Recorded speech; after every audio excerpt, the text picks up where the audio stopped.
ശത്രു പറയുകയാ, ഇതോടെ നീ തീർന്നുപോയി, ഇതോടെ നീ തീർന്നുപോയി, നിന്റെ മുമ്പിൽ ഇനി ഒരു വഴിയില്ല എന്ന് പറയുമ്പോൾ അവന്റെ മുമ്പിൽ അവൻ അവിശ്വാസത്തിന്റെ വാക്ക് കേട്ട് നിരാശപ്പെടാനല്ല, വിശ്വാസത്തിന്റെ പരിച കൊണ്ട് എതിർക്കുമ്പോൾ തന്നെ ആമേൻ വചനമെന്ന വാൾ ഉപയോഗിക്കണം.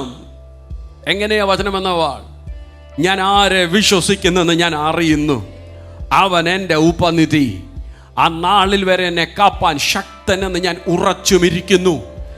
ഈ വചനം നിന്റെ അധരം കൊണ്ട് നീ പറയുമ്പോൾ ശത്രുവിന് നേരെ നീ ഒരു മിസൈൽ അയക്കുക ചെയ്തത്. Praise the Lord. ഇങ്ങോട്ട് ശത്രു അവിശ്വാസത്തിൻ്റെ, ഭയത്തിൻ്റെ, സംശയത്തിൻ്റെ അവൻ മിസൈലുകൾ അയക്കുമ്പോൾ നീ അതിനെ വിശ്വാസമെന്ന പരിച കൊണ്ട് അവൻ തടയണം. കാരണം എഴുതിയിരിക്കുന്നത് തീയമ്പുകളെ എതിർക്കുവാനെന്ന് എഴുതിയിരിക്കുന്നത്. അപ്പം ശത്രു തീയമ്പുകളെ ഒരുവൻ്റെ ചിന്തകളിലേക്ക്, മനസ്സിലേക്ക്, ഹൃദയത്തിലേക്ക് തൊടുത്തു വിടുമ്പോൾ തിരിച്ചറിയുക, എൻ്റെ കയ്യിലിരിക്കുന്ന വിശ്വാസത്തിൻ്റെ ഒരു പരിചയമുണ്ട്.